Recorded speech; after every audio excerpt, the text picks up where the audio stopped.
রাজধানীর পরিবাগ মেঘনা model service centre feeling স্টেশনের সামনে থেকে শাহবাগ মেট্রো স্টেশন পর্যন্ত লম্বা সারিতে দাঁড়িয়ে চালকদের অপেক্ষা অকটেন পেট্রোল, ডিজেল ও গ্যাসের জন্য।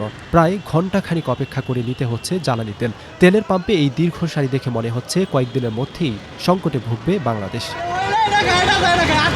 চালকরা বলছেন, মধ্যপ্রাচ্যের চলমান যুদ্ধ পরিস্থিতিতে জ্বালানি সংকটের আশঙ্কার কথা শুনে তারা আগাম তেল নিতে ছুটে এসেছেন পেট্রোল পাম্পে। যদিও বাংলাদেশ থেকে মধ্যপ্রাচ্যের দূরত্ব কয়েক হাজার কিলোমিটার। 6 মার্চ সকাল 7টা থেকে শুরু করে দুপুর পর্যন্ত রাজধানীর শাহবাগ, মতিঝিল, দৈনিক বাংলা সহ বিভিন্ন পেট্রোল পাম্প ঘুরে দেখা গেছে এমন চিত্র।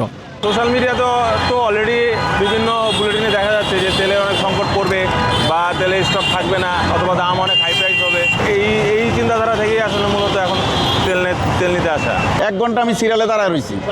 আমি আছি টেনশনে, আমি অনেকক্ষণ দাঁড়ায় রয়েছি, আমার মালিক না জানি আমাকে কি বলে। সেফটি হিসেবে রাখে দিচ্ছি, মানে অনেক গুজব উঠছে, তো এই জন্যই আর কি সবাই নিচ্ছে, এই জন্য আমিও নিচ্ছি। ঢাকার শহরে বিভিন্ন তেলের পাম্প তো অলরেডি বন্ধ হয়ে গেছে, নীলক্ষেত বন্ধ হয়ে গেছে, এদিকে আরও অনেকটা 2-1টা জায়গায় বন্ধ হয়ে গেছে শুনলাম।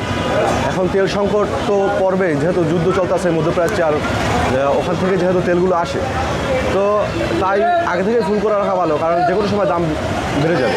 আমি এর আগে ট্রাস্টে গিয়েছি, ট্রাস্টেও এর চেয়েও কঠিন অবস্থা, এর চেয়েও অনেক বড় লম্বা লাইন।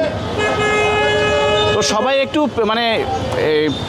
বহির্বিশ্বের যে টালমাতাল অবস্থা, যে যুদ্ধের কারণে সবাই একটু শঙ্কিত যে তেল পাবো কি পাবো না। অনেকে তেল বাসায় ট্যাঙ্কি খুলে বোতলে রাখিয়া আজকে আবার তেল নিতে আসছে, পাই না ভাই। দাম ঠিকঠাক, সরবরাহ যথেষ্ট, তবুও অতিরিক্ত ভিড়ের কারণে দম ফেলার সুযোগ মিলছে না মিটার অপারেটরদের। আগের দামই আছে, এখনো দাম বাড়েও নাই কমেও নাই। সরবরাহের আমাদের কোনো ঘাটতি নাই, আমাদের তেল পর্যাপ্ত পরিমাণ তেল আছে, আর আমরা কাস্টমার যা চাচ্ছে আমরা তাই দিচ্ছি। আমাদের কোনো অসুবিধা নেই, আমাদের উপরও চাপটা একটু বেশি আর কি। আমরা সকাল থেকে এই যে 7টার সময় দাঁড়াইছি, এই পর্যন্ত এই দাঁড়ানো অবস্থায় আছি, কোনো দিকে লড়তেও পারতেছি না, যাইতেও পারতেছি। জানি না কেন ভাবতেছে যে তেল নাই, ওরা অতিরিক্ত তেল নিচ্ছে, সবাই ফুল ট্যাঙ্ক করে নিচ্ছে, অন্য জায়গায় নাকি তেল দেওয়া হচ্ছে না। ফিক্সড একটা টাকার মাধ্যমে ওদেরকে তেল দেওয়া হচ্ছে 1000-2000 টাকা। বাট আমাদের অফিস থেকে কোনো বাধা দেয় নাই, আমরা সব কাস্টমারদের ফুল করে তেল দিচ্ছি।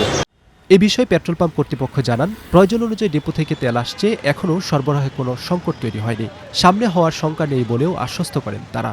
আমাদের তেলের মজুদে কোনো ঘাটতি নাই, যে যেরকম চাচ্ছে আমরা তেল দিয়ে দিচ্ছি। মানুষ আসলে প্যানিক বাই করতেছে, ওই যে যার 100 টাকা তেল লাগবে সে বলতেছে ফুল ট্যাঙ্কি করে দেন। যারা গাড়ি নিয়ে আসে তারাও দেখতেছে এরকম করতেছে, ফুল ট্যাঙ্কি করে দিয়ে যাচ্ছে। নর্মালি যা নেয় তার থেকে বেশি নিয়ে যাচ্ছে, বাট আমরা দিতে পারতেছি, আল্লাহর মধ্যে ভালো আছে। প্রতিবন্ধকতার কোনো শিকার হয়নি, আমরা যেরকম রিকোয়ারমেন্ট দিচ্ছি সে অনুযায়ী আমরা ডিপো থেকে তেল পাচ্ছি। আর এটা তো আমাদের প্রতিষ্ঠানের নিজস্ব পাম্প, অনুযায়ী আমাদের তেল আসতেছে, এখন পর্যন্ত কোনো সংকট হয়নি, হবেও না ইনশাল্লাহ।